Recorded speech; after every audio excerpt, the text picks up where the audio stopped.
Celtic Badass of the Week showcases a person of Celtic heritage each week. Those who exemplify the give no shit attitude and come out on top. They may come from our past or our present, but rest assured they come from all walks of life and legend. They are men, women, even old ladies and pirate queens. Now you don't have to be a muscled up Celt in a fur kilt swinging a mighty sword. You can just be a 4'11" Welsh woman and suffragette who knows jujitsu. Now most of these badasses are all too real, and while some of these are only legend, they're badass legends. The only prerequisite is Celtic blood and badassedness. Alright, Audie Murphy, aka the real-life Captain America. Now he was 16 in 1942, standing 5 foot 5 inches tall and weighing about 110 pounds soaking wet. But badass people come in all shapes and sizes. This budding badass applied to both the Marines and the Air Force, but was turned down by both of them. Eventually, he managed to get into the Army, where he passed out halfway through training but insisted on going to fight, showing that badassedness that we will come to know and love him by. Now, Audie Murphy was born on 20th of June 1925 in Kingston, a small rural community in Hunt County in northeastern Texas. Now, he was the 7th of 12 children born to Emmett Berry and Josie Murphy. The Murphys were sharecroppers, a proudly Irish family who carried on the traditions brought over from Ireland, despite being American and Texan. Now, he was sent to Italy where he performed exceptionally, but he contracted malaria. Despite this setback, he was still sent to France in 1944, where upon reaching his unit on the front lines, he found a German machine gun crew that had pretended to surrender and then shot his best friend. Well, Murphy flipped his shit, killed everyone in the gun nest, then used their weaponry to kill every Nazi in a 100-yard radius. This action let everyone know what a badass he really was, but his badassery was only getting started.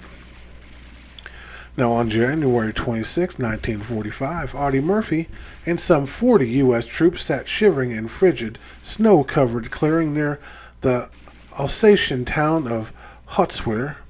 The battle-weary soldiers had been ordered to hold a vital roadway until reinforcements arrived, but the operation was delayed and the promised relief was nowhere to be seen. Just after 2 p.m., the winter stillness was suddenly broken by the thunderclap of an enemy artillery barrage. In the distance, some 250 Germans and 6 tanks emerged from the woods. As he watched the Germans line up for an attack, Murphy felt a wave of panic rise in his belly. This was a familiar feeling, one he'd learned to control during the 18 months of bitter fighting across Italy and France. Now, at just 19 years old, this baby-faced Texan had already won 2 Silver Stars, a Distinguished Service Cross, and he was leading 10 men who were all senior to him into battle. Now, once the shooting began, he knew his instincts would take over. The nerves will relax, he wrote. The heart, stop its thumping. The brain will turn into animal cunning, and the job is directly before us, and that is destroy and survive. Now, Murphy knew that his men stood no chance against such a large force, so he instructed most of them to withdraw to a pre-prepared defensive position along a nearby tree line. Now, as they ran for cover, Murphy stayed behind, and he used his field telephone to call in an artillery strike. Now, he had just enough time to radio in his coordinates before salvos of German tank fire erupted around him. One shell immediately drilled a tree near a machine gun nest and showered its crew with deadly splinters of wood. Another hit a nearby tank destroyer and set it ablaze. Now, Murphy's command post was collapsing before his eyes, but he held his ground and continued calling in the Allied artillery. Now, in seconds, a curtain of friendly fire rained down behind him and the advancing German infantry, pitting the open field with craters and shrouding everything in a haze of smoke and fire. Now, after emptying his M1 carbine at the enemy, Murphy grabbed his field telephone and took cover atop a burning tank destroyer. Over the radio, he could hear the artillery commander asking, well, how close the Germans were to his position. He said, I'll just hold the phone out and let you talk to one of these bastards. Now, the tank destroyer was slowly being engulfed in flames, but Murphy saw that its .50 caliber machine gun turret was still operational. He quickly seized the gun and sprayed a withering fire against the German troops nearest his position. "My numbed brain is intent only on destroying," Murphy later wrote. "I am conscious only that the smoke and the turret afford a good screen, and that, for the first time in 3 days, my feet were warm." Now he continued firing burst after burst, mowing down Nazi troopers by the dozens, and keeping the tanks at bay. All the while he remained on the phone, directing artillery fire ever closer to his own position and dealing catastrophic damage to the advancing infantry. Now from their cover on the edge of the tree line, most of Murphy's troops could only watch in shock and horror. They said, "I expected to see the whole damn tank destroyer blow up under him at any minute," said a Private Abramsky. Despite the hail of Allied artillery shells, fresh waves of German infantry continued inching forward Murphy's position. One squad tried to take a flanking maneuver to his right side, only to be cut down in a hail of pinpoint fire from his 50 caliber gun. Now, as Murphy continued his one-man attack, German gunners riddled his smoldering tank destroyer with small arms tank fire. One blast nearly threw him from the vehicle and sent razor-sharp shrapnel flying into his leg.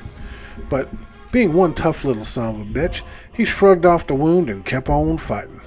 It was only when Murphy ran out of ammunition that he finally withdrew. Dazed and bloodied, he jumped from the still-burning tank destroyer and limped as fast as he could to his men. He later wrote that as he, ran away, one thought in particular kept racing through his mind: "How come I'm not dead yet?" Murphy's men were no doubt wondering the same thing. It was the greatest display of guts and courage they had ever seen. For an hour he held off the enemy force single-handedly, fighting against impossible odds. Now Murphy had personally killed or wounded some 50 enemy troops and directed artillery against dozens more. Even after reaching safety, he refused to be evacuated from the field. Instead, rallied his men in a counterattack that drove the Germans back into the woods. Now, Audie Murphy was hailed as a national hero and awarded the Medal of Honors for his jaw-dropping exploits at Hautzwer. Not wanting to risk the life of its newly celebrated soldier, the Army reassigned him as a liaison officer and did its best to keep him out of combat until the war ended, which really pissed off Audie Murphy. But by then, the battle-hardened GI had endured 3 wounds, a nasty case of malaria, gangrene, and more dead friends than he cared to remember. Murphy returned home in June 1945 to a hero's welcome of parades, swarming reporters, and his face on the cover of Life magazine. On the advice of screen legend James Cagney, he later took his boyish good looks to Hollywood, where he forged a badass film career that included more than 40 credits, most of them in westerns and war films. His most famous role, though, came in 1955 when he played himself in the movie To Hell and Back, a badass blockbuster adaptation of his own experiences in World War II. The film was Universal Studios' most profitable release until Jaws was released in 1975, 20 years later, and it helped seal Murphy's reputation as one of the most famous badass veterans of World War II.